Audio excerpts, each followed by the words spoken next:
Hey everyone, I'm Nvoyhinz, and as always, I bet this is a surprise to see me randomly appearing for the millionth time to do an update video. If you're wondering what game I got going on in the background, this is Postal 4, and the reason I'm playing this in the background is kinda to prove a point I'll touch on in just a minute. Today's update is about YouTube's new change about disclosing children's content for videos and other stuff. This was brought to my attention by my friend Sharon Argyle. Check out his channel in the description below. He's a hardworking YouTuber, so give him some love. Now, I'm really late to the party on this, as all creators like myself received an email on the 13th of November about this change, the one that you see on your screen now, and I actually didn't take action until the following Thursday, the 21st, so hopefully I wasn't demonetized in a lot of places from then and now. So in a nutshell, there was a settlement between YouTube and the United States Federal Trade Commission, or FTC, if that makes it easier for you, and in compliance with the settlement, they are implementing a system in order to categorize content for children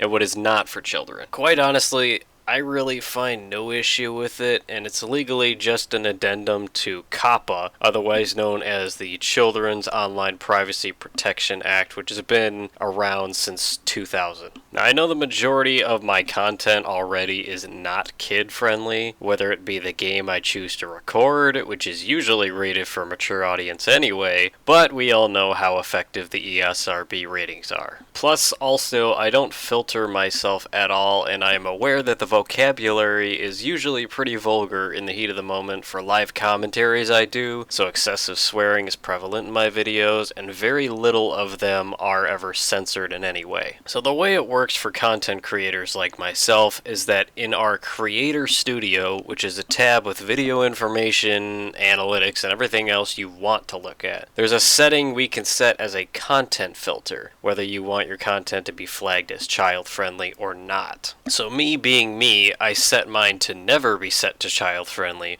which is much better and easier than doing a review for every single goddamn video on my channel. So all in all, I'm avoiding getting political, as I always do, but as a content creator, this doesn't affect me too much because it's just a setting that is out there, and that's enough for me, and I really hope my content wasn't being viewed by young children who would quote-unquote be offended or worry about what they're watching in the first place. Now, don't misconstrue that, because I always welcome anybody that wants to watch my content to do so. Now, my counterpoint is this. This goes back to all the bullshit Supreme Court hearings and all the bargaining and testimonies that went on in the early 2000s with all the interest groups and politicians that were getting on and trying to ban the violence in video games, movies, TV, whatever. And all these lawsuits were avoided or dropped just based on pleading the First Amendment anyway, so it made no headway at all. I still believe in the simple principle of that if you are a parent and have such an issue with what your child is playing or watching, whatever, then maybe you should do some parenting and stop them instead of blaming the content itself, which is just like anything else, just another piece of content. A medium that allows for viewing, in this case YouTube, should not be held accountable of who's watching, and the government getting involved in the distribution channel is quite honestly ridiculous. Maybe someone should be paying attention to what their kids do instead of wondering why little Jimmy slips the word cunt or motherfucker into normal conversation. Also, didn't YouTube already have it set up where there was a separation between kids' content and the rest of YouTube? YouTube literally made an app called YouTube Kids for children to watch appropriate content and to avoid getting looped into everything else out there. The funny part is that things started slipping through the cracks, and the very content that the app was made to avoid ended up showing up there, and kids ended up watching some fucked up stuff inadvertently. To me, I see that as a total failure in YouTube's algorithm to let that happen, and it's hilarious. Now, because of their screw up, we, as creators, don't even make content for children, have to be careful. Make sure we review a setting every time we upload, and ultimately create a headache for all of us. Thanks, Google. Anyway, this concludes my little rant. I hope people agree with me, possibly, but if you don't, that's okay too. I just wanted to present this as an issue myself,